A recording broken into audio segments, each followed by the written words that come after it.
Okay, the Buzz here with some tough talk on hiccups. Now, if you ever get the hiccups and you're on a date or something, it's kind of embarrassing, not a good situation to be in. So, what you do is you get you some water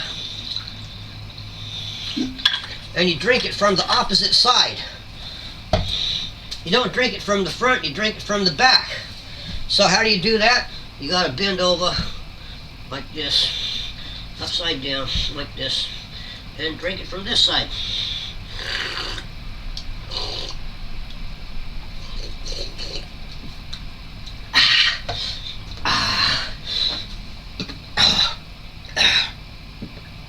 And burp a couple times. Hiccups gone. Works like a charm.